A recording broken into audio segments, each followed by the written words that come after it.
Guys, 1 in 3 families is affected by some form of parental alienation. You know somebody, I know somebody, we all know somebody. Guys, we got to keep continuing to spread this awareness. We need to be coming together and breaking the silence. We need to start getting here and taking some action and accountability and stop sitting on the couch. Get off the couch, because that don't do nothing for nobody. I'm Philly Slim. Don't forget, what we do today, it affects our tomorrow. Courts have a financial incentive to take our children from us, to take us as parents, most often fathers, but also mothers. They reduce us down to visitors to justify child support order.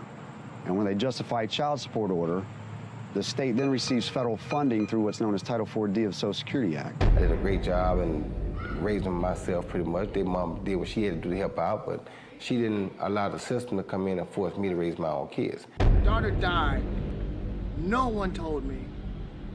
And her mother still collected child support. Let's go, Sarah. Come on, sweetie. Yeah, I understand, sweetie. You know, I know a lot of you are going through the very same things that I'm going through right now. I spent 15 years in prison because I didn't have my biological father there to influence me. Anything you want to say? You're being accused of shooting a cop, killing him. Society not letting me see my son. I lashed out at somebody that didn't deserve it. 85% of youths in prison were raised by single moms. I haven't seen my son since November. Like I said, I got one I ain't seen in 15 years. I haven't seen my kids since December 2013. I've been on house arrest for 2 years now for wanting to be in my daughter's life and being a father. This doesn't just happen to men, this also happens to women. Mothers are alienated as well. I'm personally a victim of a corrupt family law system. They're being told by their father that your mother don't want you. She abandoned you. Do you know what this is doing to my children? As President of the United States, I will do everything I can to address this inequality that impacts those. Casualties of war. Warriors against the regime. When people hear a Till Valhalla Project, the first thing they might think of is our shirts. But what most people don't know is that our plaques came first and the t-shirts came second. What some people might not know is that the same shirts that we make day in and day out allowed us to do unbelievable things for unbelievable people. Whether it's donating our proceeds to reduce veteran suicide or gifting handcrafted memorial plaques to the families of fallen heroes, these t-shirts simply stand for honor and freedom, 2 words that wouldn't exist without our heroes. This makes Till Valhalla Project a place where fallen heroes truly live on forever.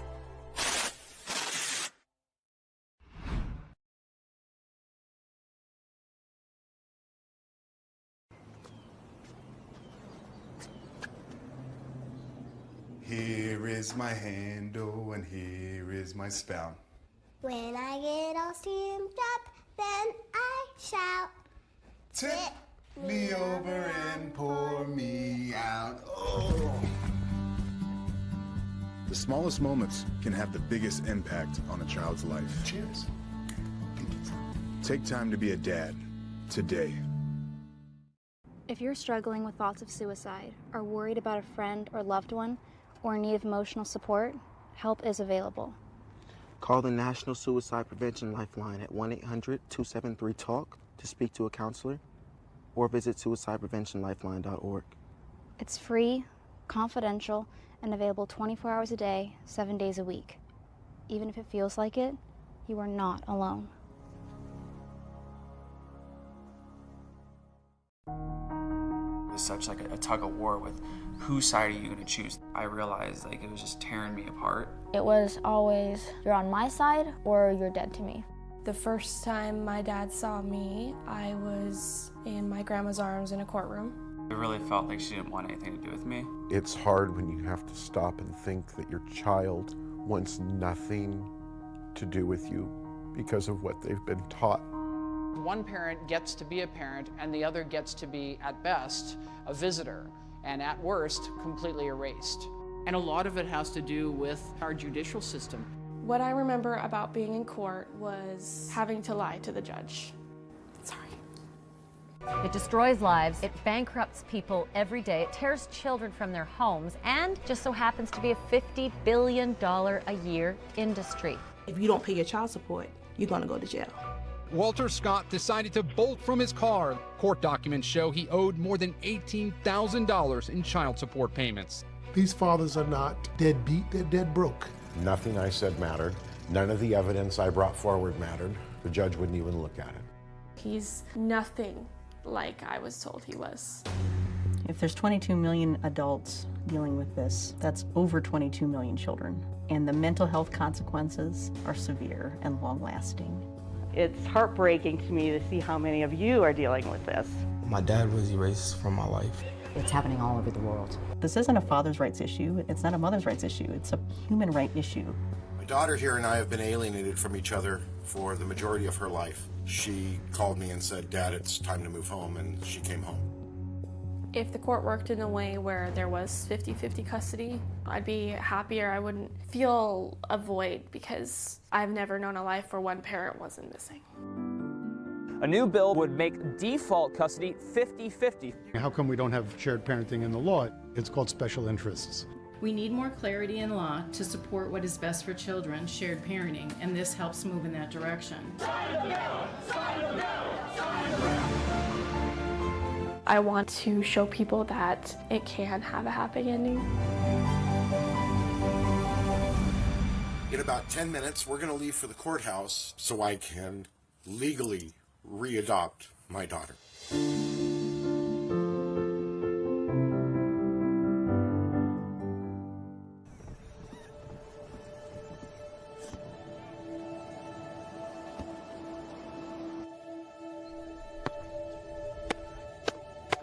Good.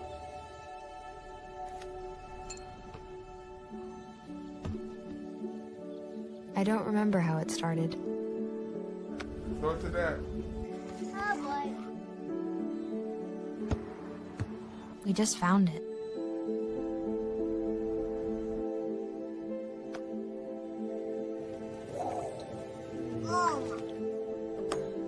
Our back and forth.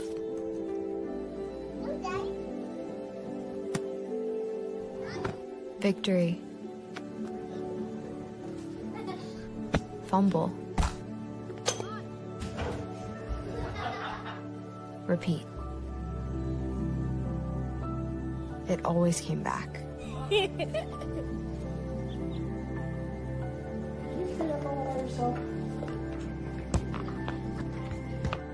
Dad!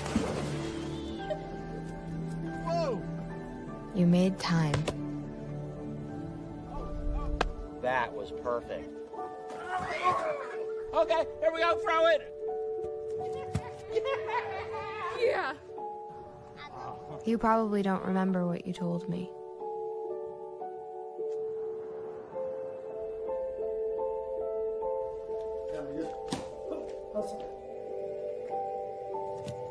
Nice. But I heard every word. How does parental alienation affect a child? What do adults say about having lived through the experience of one parent turning them against the other parent so that the relationship was erased? A study of 40 adults by Dr. Amy Baker showed that it significantly hurt their development as people. Losing a parent because of the other parent's wrongful interference deeply affected their sense of identity, how they feel about themselves, and how they feel about the world. The more exposure to parental alienation strategies by an alienating parent, the more likely the kids are to grow up to be depressed, anxious, have insecure relationships, and be stuck developmentally in their life. Adults who are alienated as children have a reduced ability to get along with other people and have healthy, mature relationships. The reason? The favored parent created a dependency which interrupted the normal development of critical thinking skills and ability to resolve conflict. Alienating parents teach children the opposite of what healthy parents teach their children. They never learn to resolve conflict in a respectful way because they never learned good values of forgiveness, generosity, and compassion. It's fairly settled science that exposure to alienation is associated with bad outcomes. Causing parental alienation in a child is a form of psychological maltreatment. To learn more about parental alienation strategies, watch the video 17 Parental Alienation Strategies of One Parent Against Another.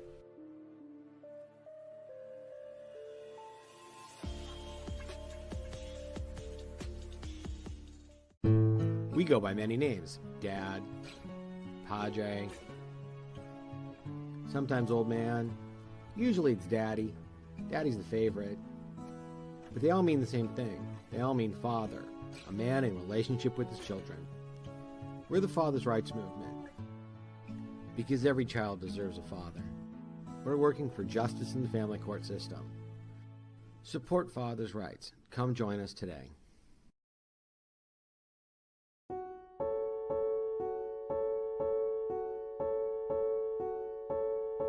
Dear Mom and Dad, I know that you are hurting. I'm hurting too. I feel and feed off your tension, fear, and shock. Although I am young and cannot express verbally what is happening in our lives, I am still feeling the impact. My heart is broken every time I have to give up a parent. My sense of security is lost. Please don't assume that I am resilient. Please don't assume that my life will be exactly as it was, and that I will continue to feel the same love from both of you. I am a human being just like you. My needs are just like yours. I need love, attention, nurturing, stability, consistency, affection, understanding, patience, and mostly to be wanted. When you fight over me or put me in the middle of your argument, you are sending me the message that winning with each other is more important than my life. I am learning from you that it is better to be right than to be loved. You are teaching me that I came from a person who is unlovable and wrong, and that I am somehow wrong too. When you confide your hurt in my heart, you are storing up adult pain and robbing me of my childhood. You are taking away my belief that love is unconditional and replacing it with a message that tells me to become hard and not to love because I will get hurt and not be able to recover. You may not understand this today, and I am so small that you are not thinking about my future, but you are putting me at a greater risk of getting a divorce myself. At times you are risking my safety to fill a void in your heart. My safety is your job. Without you and your protection, I am unshielded from the world. This will manifest in irrational fears for me, because I will stay in a state of fight or flight for most of my life. Someday, this initial shock will wear off, but how you choose to parent me through this crisis will never wear off. I will either feel your sense of selflessness, support, protection, or I will have a scar on my heart with a message that reads, "Good things happen to good people. I must be bad." Thoughtfully, the child of divorce.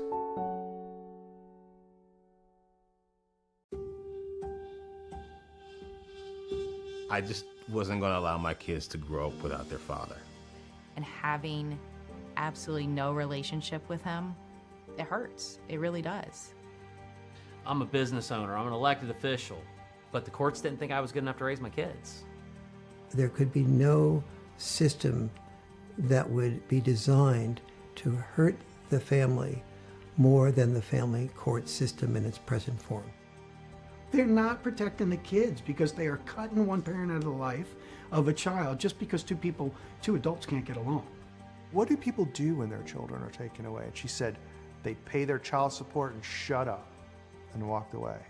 And I thought that was the most accurate encapsulation of my experience in family court.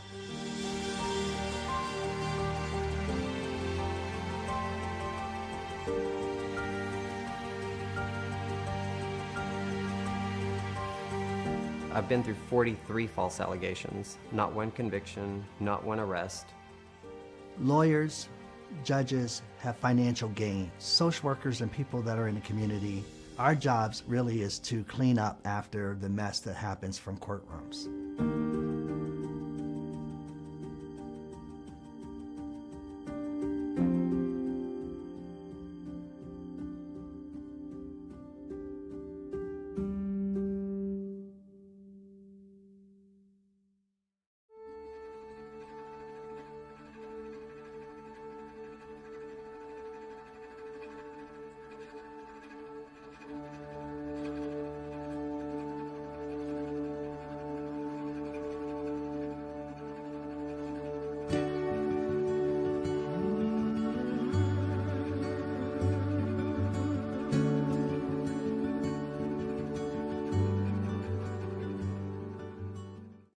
I found that with depression, one of the most important things you could realize is that you're not alone.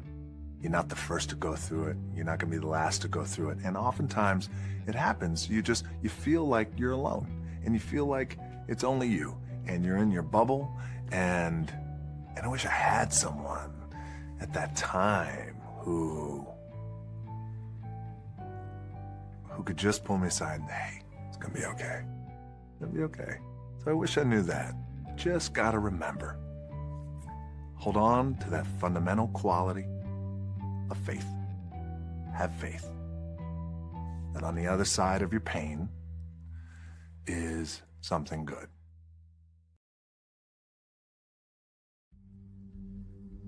The path to recovery. It's a long road. It's hard. It takes time. But you're never alone.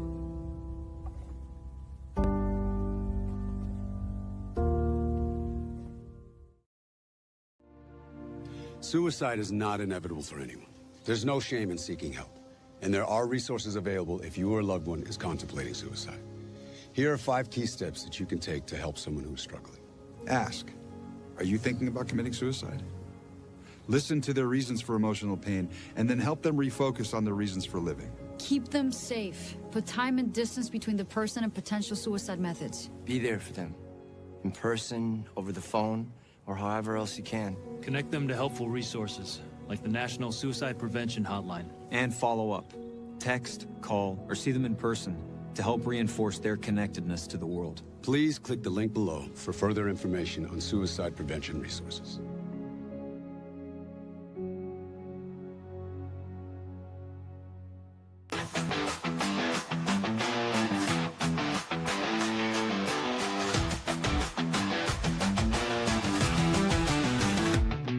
There's a thunderstorm brewing in the air tonight. Electric cracks through the heavy gray light.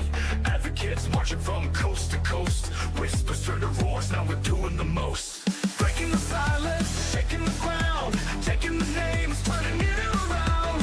We're not going away, no, we're here to stay. 50-50 share, that's the way. Fighting for families, fighting for change.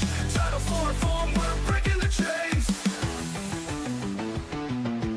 Washington, D.C., here's the call. Voices rise up, we're standing tall. Making the calls, learning the ways your voice matters. Don't be afraid, don't be afraid. Are you with us? Can you feel the flame? Together we're louder, remember the name. We're not going away, no, we're here to stay. 50-50 share, that's the way. Fighting for families, fighting for change. Title for reform, we're breaking the chains.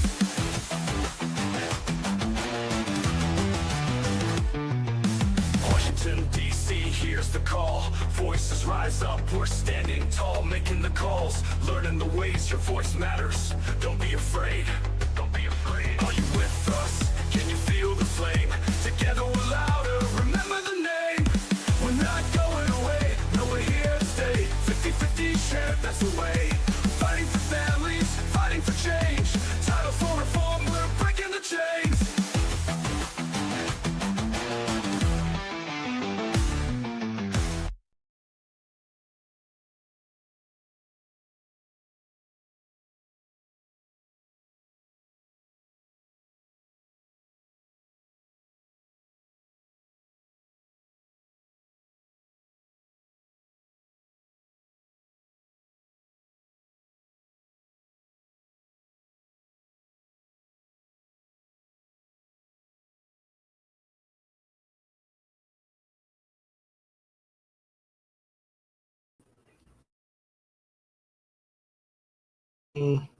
Okay, sorry about that, guys. I had to unmute myself there. Welcome, everybody, on a Friday night here. Got a lot of good information for you, a lot of good updates. It's been a great day. I've got Levi. Levi's in there playing video games. We were eating pizza and watching Survivor a little while ago. But Levi always loves when I do a Facebook Live because he gets to go in his room with his door shut. And, oops, hold on here. I had my YouTube up, so I was hearing myself in the background. Oh, did I just go off? Hold on here. All right, sorry about that. Okay, I'm having technical problems on my side here. I appreciate Brian for working out the glitches. And one thing we wanted to do tonight is test out. We had some problems with the virtual conference that we had the other day.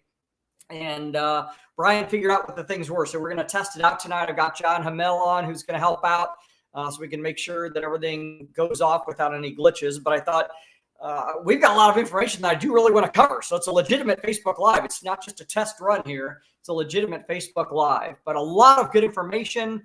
Been on the phone on Zoom meetings and conference calls all day long, one of which was a very exciting call for us. Somebody who is going to be a longtime friend of mine, I guess for about 15 years now. This guy's been a friend of mine. He's been working with HHS, and he just received the call that once the furlough ends in D.C., he's going to get an appointment to the White House, and he's going to be in a position that is really going to be able to help a lot of us. And that's good for us because he understands our issue. First off, he knows he's met Levi. He knows me. He's been following my story for 15 years now. But he understands the issues. He understands the problems with Title 4D. He understands the problems with fathers being pushed out of the home. And I'll fight just as hard for a mother as I will for a father. But at the federal level, there's some changes that need to be made that if we can make them for fathers, it's going to help everybody in the family court system. So please don't feel invalidated if you're a mother. Trust me, this is going to come back to actually help you out too. But this guy understands that. And matter of fact, he brought up the fact. He was like, oh, yeah. He said, I read the article a couple of weeks ago that was in the, I forget whether it was the Wall Street Journal or New York Times that talked about the Kentucky divorce rates. And they actually interviewed Matt Hale for that article. And so, I mean, he's up on this. So to have this guy in the White House in the Domestic Policy Council area is going to be absolutely huge, guys. Huge, huge, huge. And he should hopefully, depending on how things go with the little stalemate going on, but hopefully he'll actually be in the White House when we go on November 4th. So I do have some information I'll be going through today. I want to go through some of the vetting process to be able to join the team. We can't stop anybody from going to DC, but I'm not going to let people be a part of our team unless you're going to be a team player and work with what we're actually doing. We can't have complete chaos. That's the reason we're in the problems we have right now. There's never been an orchestrated strategy, and I mean orchestrated to the T, where we get down to what's the actual ask that we all have, that we know. What are the 6 points that we're asking for? What are the 3 primary points? What are the talking points for each one of those points? And how do we present them when we meet with legislators? We're going to have a formal presentation that everybody's going to do the same presentation. We're going to have a strategy. You just don't randomly walk around. Well, sometimes you will do some cold calls like that. But for the most part, we have targeted offices that we're going to be looking at. We're going to be building teams of up to 5 people. And those 5 people are going to be strategically placed on the team for a reason on every single one of those teams. Very similar. I encourage everybody between now and November 4th to watch the Miracle on Ice hockey movie. That's what we're going to be doing with each of the 5 teams and with the macro team that we're putting together. So I'm going to have a vetting process. There's going to be an application, and I'm going to be doing individual phone calls, basically interviews, to find out, first off, if you qualify to go. Because there's a couple things we're doing. Number one, this is new information. I'm going to be doing a breakfast on Tuesday, November 4th, before we hit the Hill. This is for the A team, okay? These are the people that are coachable, they're trainable, they're team players, they've agreed to be a part of everything, they've signed off on everything that we're going to do, and we're actually going to have a signed agreement. But that is limited. There's only 25 people allowed in the breakfast. Okay, so once that is done, that's done. There's no more room. Okay, so but it's $45 for the breakfast, and that's not going to me. That's going to the hotel. Anybody who's ever tried to book a meeting at a hotel knows that, especially in DC, their breakfast prices are ridiculous. But it's very convenient to have it in the hotel where a lot of us are going to be staying, and that way we can really have a clear strategy before we hit up to the Hill, just down the street. So just so you know, it's going to be limited. The first 25 people on the A team, and there's going to be an interview. Like I said, literally every one of those 25, I want a personal one-on-one phone call because I want to go through exactly what we're looking for, and I want to know, are you in agreement with those things? If not, you can still go. We'll have a B team, and like I said, I can't stop you. You can go knock on doors all you want on your own. But if you're meeting with the people that I've already built relationships with, we're going with the A team. That's the top 25.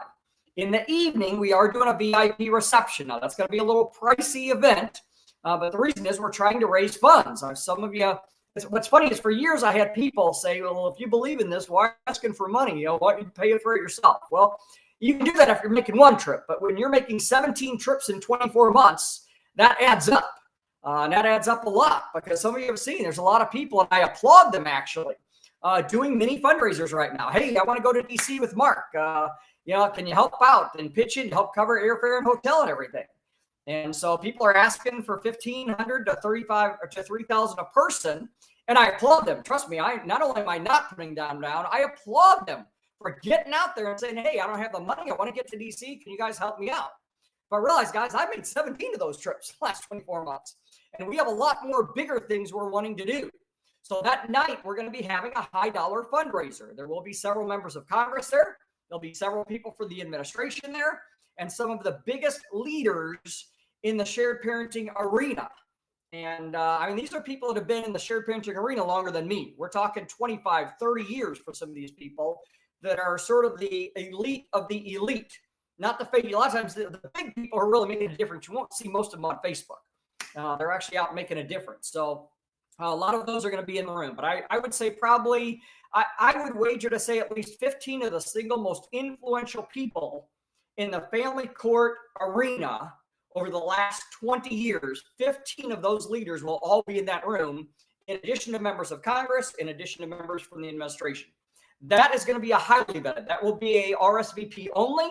If you're not on the list, you're not getting in.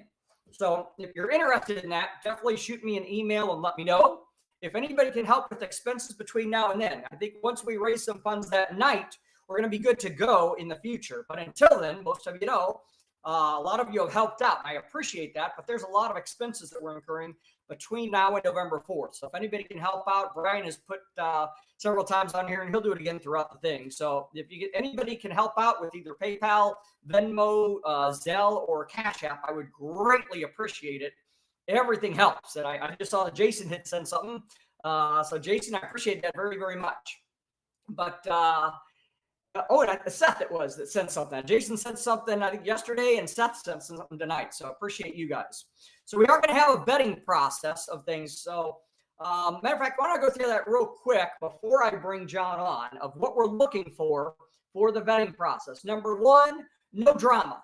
Okay. If you're on social media bashing your ex or bashing your judge or bashing your GAL or some other person in the shared parenting community, that comes across, I mean to sound like I'm talking down, but it comes across as very childish to somebody in Washington, D.C.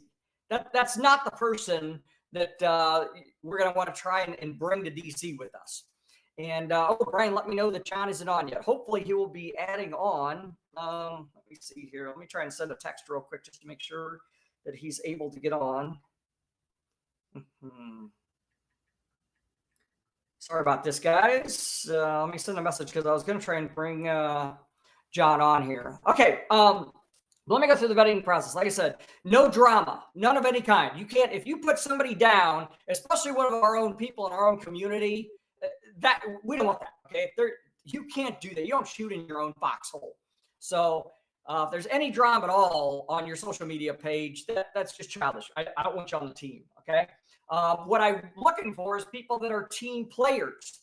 So if you'll notice, like when I go to Ohio, I will normally say, I don't say, I'm going to Ohio to change the laws. No. Hey, I'm excited about going to Ohio to work with Mike and Elizabeth McNeese. Hey, I'm excited about going to Arkansas to work with Arkansas Advocates for Parental Equality. I'm excited about going to Oregon to work with Jason and Seth. If you'll notice, I always talk about other people. I don't make it look like I'm the one getting the statue of the trophy. I'm amazed at how many times people have never been to the Capitol. They make one trip to the Capitol and they post all over social media how they're the ones making a change. And the sad thing is, the reason I don't like that is everything you do duplicates. And so people don't see that you're a part of someone else's team. They're not going to want to be a part of your team. And it creates chaos when 40 different people go to the Capitol saying 40 different things, all making legislators think that they're the ones that are orchestrating everything. And the legislator's like, I have 40 people calling me. I don't know which one to talk to. Can you imagine how much more professional it is if we work as a team and we all gather around the campfire? So what I'm looking for is not the people who make a post saying, I'm going to DC and I'm going to change the laws. What I'm looking for is people that say, hey, I'm excited about going to DC with Mark and his team. Not because I need it for a Mark ego thing. I know some of you don't believe that, but literally, I need that so that everybody sees that we're all a part of a team. We're not some huge chaos thing. So I'm looking at that. I'm watching people's posts. And when I'm figuring out who do I want in my inner circle of 25 for that breakfast on the morning, if they're not edifying me and the team, they're not a part of the 25. They're doing their own thing. And there's nothing wrong with that. Just do your own thing, okay? Don't get mad when we don't include you with some of the inner circle meetings that we have. If you're not proud to be a part of the team, then don't ask for the benefits of the team. It's a two-way street here. So that's one thing I'm looking for too, is when you're making posts or you're saying, hey, I'm excited. What I love is I love seeing Ryan Powell. I don't know if Ryan's on or not, but man, Ryan is such a great edifier. And it's never the Ryan Powell show, although sometimes he does joke around, talk about it, because he is really good actually at social media and creating content. But what I love about Ryan is he's always edifying. He's like, man, I just talked to Mark, and you know, Mark's going to DC, Mark's doing this, and not because I need that, but because the team needs that. The team needs to show that we're all united. So I'm looking at the posts that people are doing. We're looking, we have a positive attitude. Are you the Debbie Downer? Well, what about this? Oh, I'll have to study. I don't know enough about Title 4D. Oh, I don't know what I'll do. What if I don't get a plane? What if this didn't happen? Guys, we don't have time for Debbie Downer. Be a possibilitizer. I promise you, on that day, we will have at least 3 appointments canceled. If anybody's been to a state capitol, you know what it's like. There's just nonstop committee hearings going on. This changes, this changes, this changes, and appointments get canceled. At the federal level, it's that on steroids. So I promise you, if we have 10 appointments booked, you'll have 10 appointments, but it won't be with the 10 people you thought you were going to meet with. You're going to have 3 appointments canceled, and you got to have a positive attitude and be adaptable to say, who cares if they canceled? Boom, we're in Cannon Building. Who can we meet with in the Cannon Building? I'm looking for that possibility attitude. I had several people that were like, well, you know, gosh, you're doing this on November 4th. That's not a lot of time to plan. Are you kidding me? You guys in politics, you normally don't get 4 or 5 weeks to plan something. You get about 14 days for the most part. You know, Charlie Kirk's funeral was planned in 6 days. Guys, they had no advanced warning, okay? In spite of some of the conspiracy people think.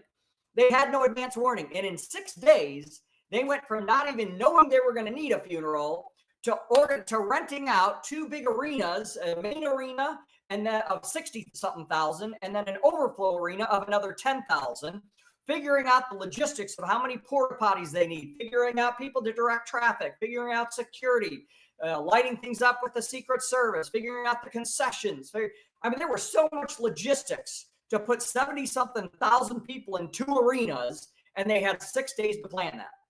Guys, we have plenty of time to plan a DC trip. It'll be chaotic, but we need to do have a good attitude and be adaptable. Let's see, next thing that we need, professional appearance. You've got to wear a coat and tie, okay, and the tie too, for the guys at least. Ladies wear comparable, whatever ladies wear for that. I'm a dude, so I don't know. But for guys, we need dark blue suits, you know, maybe a dark gray. Please don't wear any light colored suits. First off, you're not supposed to do that after Labor Day or something after anyway. I don't know. I'm not a fashion expert. All I know is when you're in DC, you don't wear flashy suits. You wear a dark blue suit or a dark gray suit. You wear either a light blue shirt, a white shirt, a very light colored shirt, and then a tie that isn't going to stand out. The key is we don't want your appearance standing out. We want them focusing on what we're saying. Looking for, as I said, I want people that are coachable, people that are teachable, people that say, hey, Mark, I'm hungry. What can we do? Are you hungry? Are you learning every day? I love Anthony Perez. I know if Anthony's watching or not, but I love that guy. He's constantly sending me messages about, he just got done reading The E-Myth. So, you know, one of my favorite books, which if you've not read it, guys, the 2 books you have to read before you go to DC is Dale Carnegie's How to Influence and Influence People and The E-Myth by Michael Gerber. If you have time, another great one is Robert Slater's The Walmart Decade. These books, you think they're business books. They're not, guys. They are branding, messaging, networking, collaborating. Everything we're going to be doing in DC is in one of those 3 books. We've got to have you on the trainings. I'm doing some trainings with the Legislative Leadership Development Team. And I'm not doing that to try and sell the program. I'm doing that because every person in the shared parenting community, myself included, needs to increase to one of two areas. One is policy and one is people skills. And normally, the people who are really, really good at policy have horrible people skills. I mean, horrible. I've actually had legislators where I'll see people at either like National Association of Christian Lawmakers or American Legislative Exchange Council or Eagle Council, and I'll walk up to a legislator and they'll tell me what state they're from, and I'm like, oh, so-and-so is one of our advocates. And I'm not kidding, guys. I've had a couple of them literally say, they're like, oh, dear Lord, how do you handle that person? They have zero people skills. And that's not a good look for us, okay? So what I'm looking for is people every morning when they wake up, they say, what can I learn new on policy to be better educated on that? And how can I improve on the self-development lane? That's what the Legislative Leadership Development Program is. It's the iron sharpens iron that says, hey, I'm not worried about a statue and making people think I'm great. I want to be great. I want to have a hunger and a thirst for knowledge, education, learning, and improving, and realizing my goal is to be better tomorrow than I was today. So we're looking for that. Not looking for attention seekers. Okay, you got to be a part of the team. Edify the team, not yourself. And then we're looking for two-way communication. Every once in a while, I get people, they're like, hey, Mark, give me your contacts. And then I say, well, who are you working with in your state? Oh, I got that under control. Guys, I'll just tell you what. If you want to use my contacts, then tell me the names of your contacts. Okay, because if you're not sharing the names of people that you're meeting with in your state, I don't want you in D.C. using some of the contacts that I've built up with 6 years in DC. It's got to be a win-win, guys. So if you're too good to share your contacts, that's not part of the 25 that we want. So we're looking for two-way. And then we're looking for edifiers. Like I said, and the best edifier I see is Ryan Powell. Guys, go watch the Unmarried Father page. I mean, Ryan Powell epitomizes edification. He's always bragging on me or Randy, the present father, or the dad kid, or Haley. I mean, he's just an amazing edifier.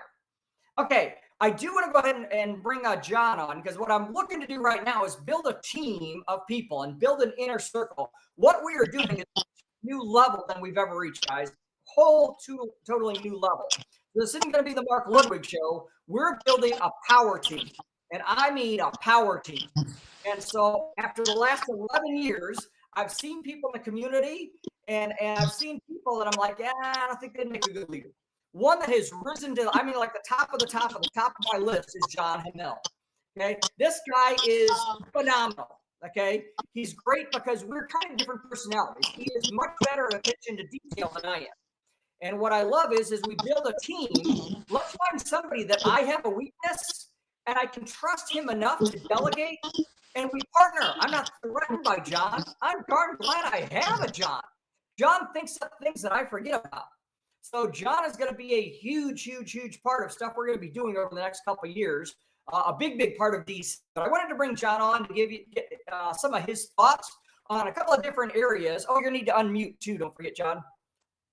But first off, John, John gave me a ride in Boston. Some of you know I was in Boston recently for Council for National Policy, and bless his heart, John picked me up at the airport, gives me a gift bag of snacks, which is really valuable when you travel, guys, when you're trying to save money on food. So I appreciate the gift bag and everything. But John, glad to have you on tonight. Thanks for coming on. My pleasure, Mark. But yeah, I wanted to get your thoughts on a couple things. One is the class. Because I know some people, when they hear a class, they're thinking, oh, it's just some sales pitch to sell a class. And a lot of people may not have an idea of what is the value that comes out of the class, the knowledge. So is your perspective, because you've been to a lot, not just in the shared parenting arena, you've been to hundreds of conferences and trainings and things like that. So if you can give your thoughts on both the class and that legislative leadership development program and why people need it if they're going to be involved. Sure. Let me start first with the legislative development program. I think that any advocate who's in this space who is looking to make a difference has to have a full understanding in regards to how both the federal and state government work.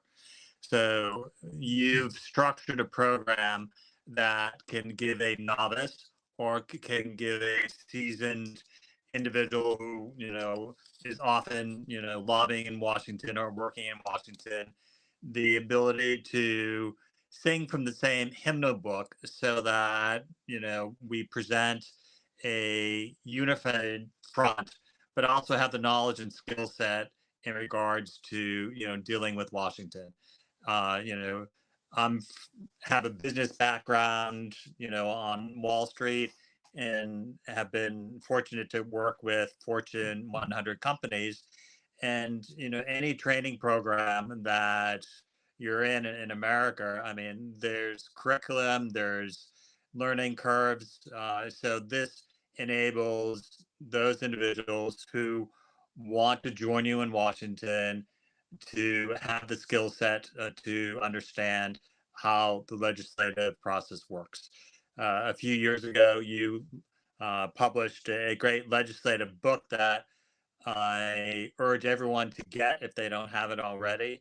And it's, basic steps, A to Z, to understand, how passing a bill works, how interfacing with lobbyists works. So that's important.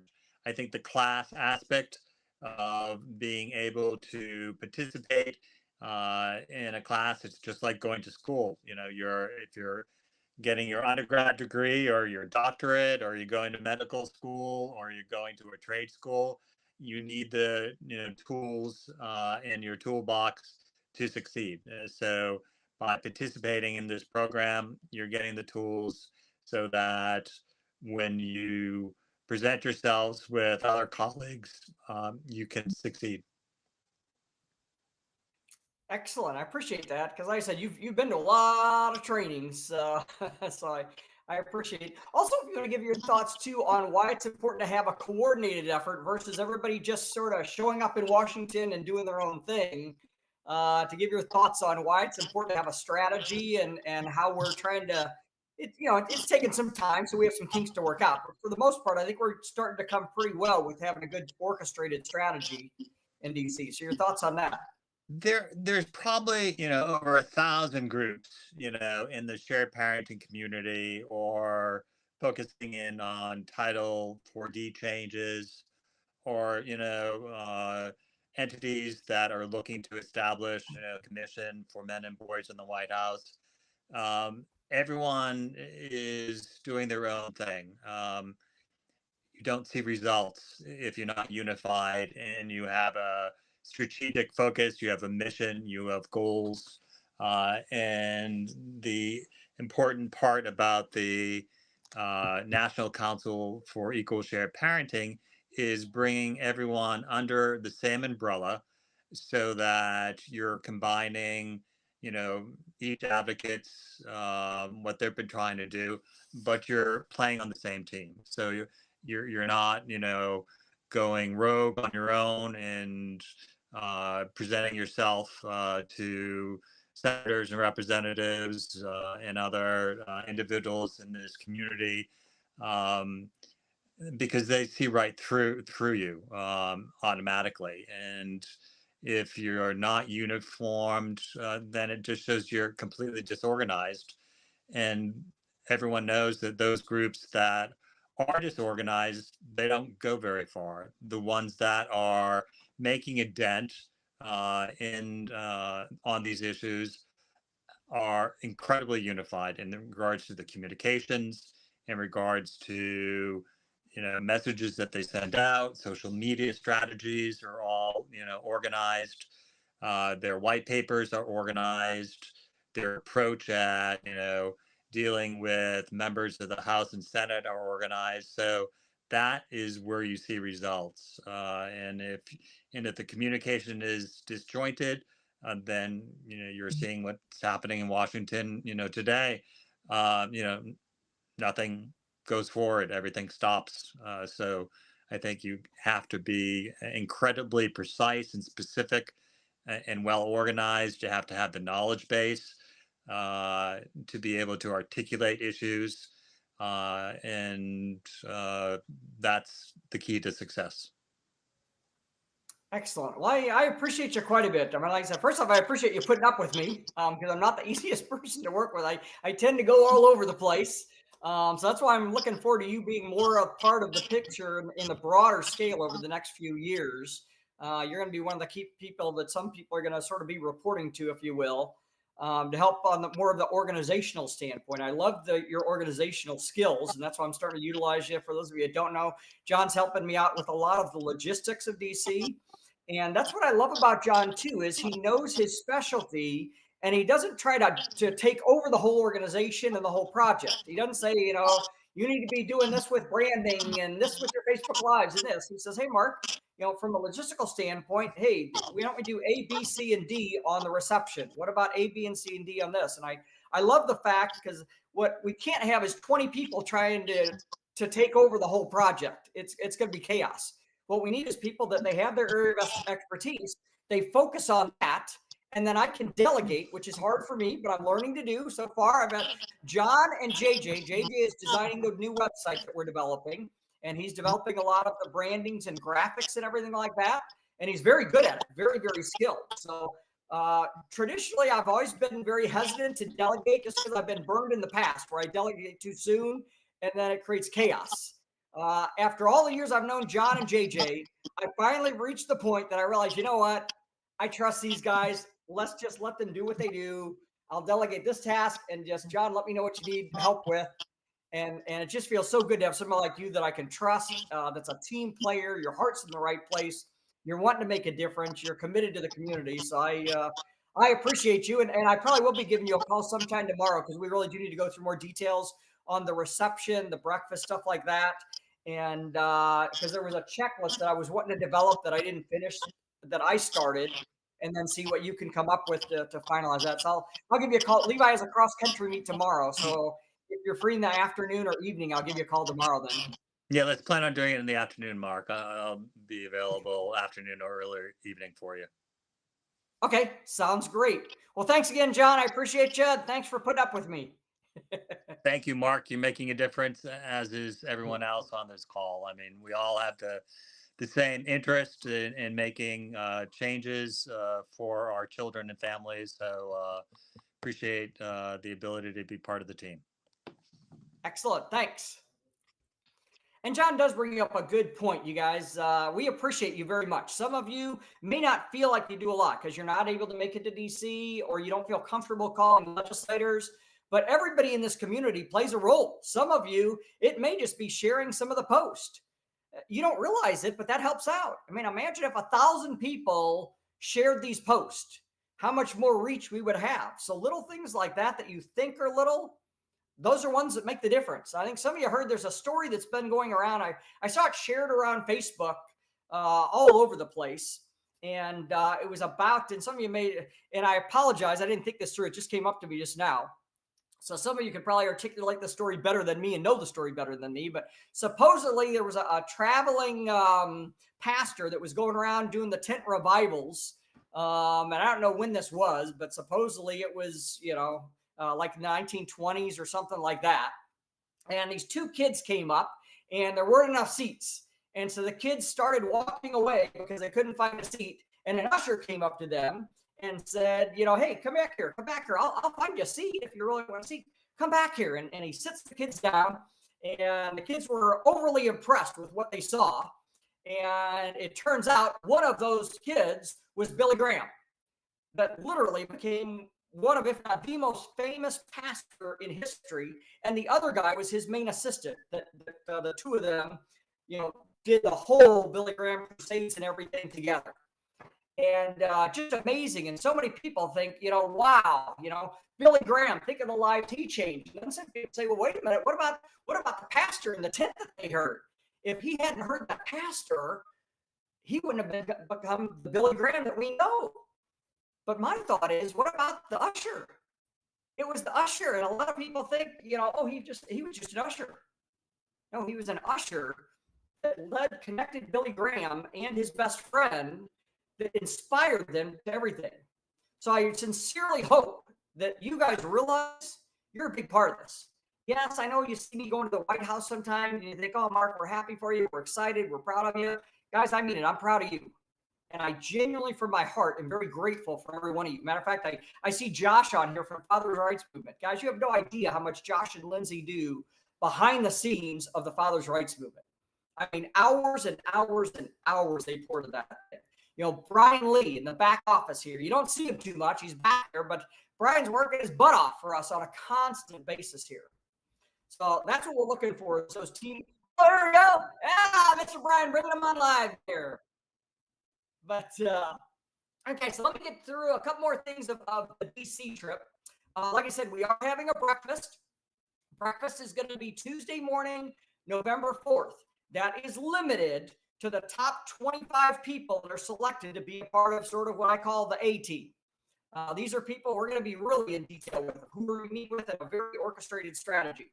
But literally, the banquet room that we have can only fit 25 people in it. That's the only room, the hotel that we're housing. So that's why it's listed. I thought, it's kind of perfect because that was what I was kind of looking for. 5 teams of 5 for the A team. We're still going to have other teams of 5. They're going to be doing things. But I want people that I know they're 100%. They're not, hokey pokey, 1 foot in and 1 foot out, or 1 arm in and 1 arm out. I want people that are jumping. You know what? I'm a part of this team. I'm going to be part of this team. I'm going to be a team player. The name on the front of the jersey is more important than the name on the back of the jersey. That's what I'm looking for. So if you want to be a part of the Inner 25, please, if you haven't done so, shoot me an email to the Brian. I need to ask you this, but can you type my email address, thestarnetmark@yahoo.com? If you haven't done it yet and you want to be interviewed, and you are awesome, dude. That's cool. But if you guys want to be a part of the team that's going to the breakfast, that's the main leaders for the lobbying effort, because I literally want to call you next week and have a one-on-one 10-minute phone call with you to go through exactly what we're doing, and I want to make sure you buy in. Do you agree that we're on that team? So send an email to starnetmark@yahoo.com. In the subject line, make sure you put all caps, but I get hundreds of emails a day, and most of them I'll never get a chance to open. But it stands out for some reason. If you put all caps, it stands out. So November 4th, and then put breakfast or A team, something to that effect. If you have funds to be able to go to a VIP reception in the evening, make sure you put November 4 reception, because that is a very limited, for sure. There's only 35 people allowed to the reception, and that's going to be members of the administration, several members of Congress, and the biggest leaders in the history of the shared parenting community. I mean, some very big names, but there unfortunately is going to be a $5 price. So if you can afford something like that, shoot me a message, because those really are. That will be RSVP. Once the room is full, your name goes on a list. Because the venue, you're not allowed in the building if your name's not on the list. So I've got to get that list done within the next couple of weeks. So if you're interested in the reception, starnetmark@yahoo.com, and then in the subject line, November 4 reception. Or if you want to go to the breakfast, November 4 breakfast / lobbying, whatever. Okay, a couple of other things. That next day, Wednesday, if you want to stay in town at 1 o'clock, at Bartlett and Larry DeMarco are putting on a press conference. It's going to be pretty darn impressive, actually. I was able to get my friends to come. We've got Jamie Ray Gregg, the representative from Missouri, Representative Jamie Flick from Pennsylvania, and Representative Delegate, they call him, in Maryland, Rick Metzger. So the 3 of them are going to be speaking about fatherhood issues. That's going to be at 1 o'clock on Wednesday, ironically, at the same hotel that my team is staying at. But Ed's done a great job, and Larry both have done a phenomenal job of putting that together. There is a host hotel. I don't want to tell everybody where that is, because I want to make sure that the 25 people on the A team, but I do not have a link. So there's a link I can send you to get a discounted rate at the host hotel. But once those rooms are gone, they're gone. So if you know for sure that you 100% are going, you 100%, you can stay wherever you want. So I'm not offended if you stay at a different hotel. But for myself, I like to, just because I like the convenience of being where the breakfast is going to be and where everybody else is. You get to build the friendships in the hallways, the elevators, just hanging around the hotel. So if you're interested in that, I've got a room block that's going to be held until October 15th. And I've got a link for that. It also gives you a pretty substantial discount on the room. I think they gave us $30 a night off what I just looked at and saw online. Let me see what else I wanted to cover here. I guess that's pretty much it. Also, save the date. In DC, we're going to be talking about federal issues, primarily Title 4D reform, but there is going to be some things we're going to be doing for the commission, for the White House Commission for Boys and Men. And that's really coming to the forefront. Like I said at the beginning of this talk, guys, this was the coolest thing. When I got that phone call this morning, I realized the guy I've been personal friends with for 15 years that has met Levi on several occasions. He and I have had hours of discussions about this. He follows my Facebook page, and he's about to get a White House appointment. I'm not allowed to say his name or anything until they make the appointment, but it'll be public knowledge, and he will be in a very substantial position on our issue. So this is going to be huge, huge, huge. This is not only is this hot off the press, it's before it even gets to the press. That's kind of cool. So, but that's what we're going to be in DC. But at the state level, though, we're working on a lot of bills around the country. We've got to work on fighting some of the horrible cane law bills. I think I saw Holly on here. Holly is one of the experts in the country. But she, once again, I need to delegate. Holly and Rael and Yakov, some of these people are even better than me at some of these cane law things. So they kind of call me and update me on that periodically. And I appreciate, Holly, if you're still watching, I appreciate your expertise in that arena big time. But we've got to fight that in a lot of states. We're working on getting some custodial interference bills, some 50-50 bills, some fathership bills. So at the state level, we're going to be getting all the leaders in the country that work at statewide legislation in Fort Worth, Texas, the Dallas-Fort Worth area, December 4th and 5th. So, oh, Holly, you are still, how cool. Yeah, I appreciate you, Holly. But December 4th and 5th, we're going to be in Dallas, Texas. I can't promise, but it's looking highly, highly likely. I'm going to have about 10 or 12 state senators and state reps from a lot of states around the country at that meeting with us. So it's going to be a leadership meeting for anybody who's working with legislators at the state level. So if you want to put that on your calendar, that's December 4th and 5th. So other than that, it's about it for now, guys. Very, very excited. If you are interested in going to DC, one big requirement, I need you to be a part of that legislative leadership development team. Like I said, not to sell the program, but we're having meetings. We've got 2 coming up this weekend, one on Sunday night and one on Monday night, where we're specifically going through more details. Exactly what are we saying? Who are we targeting when we go to DC? Which offices in the House side? Which offices in the Senate side? And a potential meeting for a handful of people to go with me to the White House. And go to DC, I need you to be a part of the program. If you think you know everything, that's not a part of the A team, guys. I had a couple people tell me that. I don't need to join that program. I already know everything. If you have that attitude, I don't mean to be rude, but that's not a team player. That's a player saying, I don't need to go to practice. Just put me in the game at game time. No, if you don't show up at practice, you're not a team player, so you don't play with the team at the game. So if you're not a part of the legislative leadership, you're not the A team that's coming on with us on November 4th. So go to stlmarklitwood.com. You're looking for memberships, legislative leadership development team. I am, by the way, still teaching another class on October 13th. The class deals more with state levels, although it'll help you a lot if you can afford to do both. Make sure that you pick the legislative leadership development membership. That's what's critical for the month of November. I'm going to be having a lot of town hall meetings with the people going November 4th to cover details. So make sure that you join legislative leadership memberships. If you can afford it, I do have another class starting October 13th. It's 11 hours of material where we dive in deep of how to frame the narrative, how to meet with legislators. I promise you that information will help you in DC too. Make sure, like I said, join that legislative leadership development program before Sunday morning, because the next town hall where we cover details of DC is Sunday night at 7 o'clock, followed by another meeting on Monday at 7 o'clock. So that's about it for now. Appreciate every single one of you, and that's about it for now. Thanks, guys.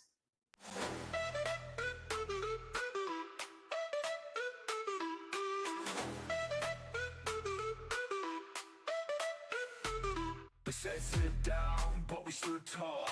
Tired of the echoes in the courtroom hall. Fathers, mothers, kids in the fray, fighting for balance in a lopsided play. Thank you for watching, thank you for the fight. 50-50 love, it's a parents' right. Change is coming, we'll see that day. Equal shared parenting, lighting the way. The scales of justice leaning too far, but we're the voices breaking the bar.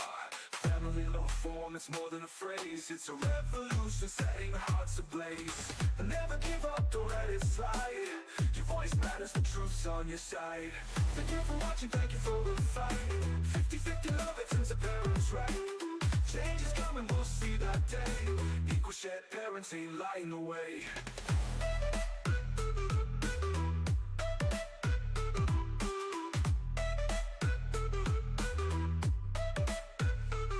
They can't silence what's real, what's fair.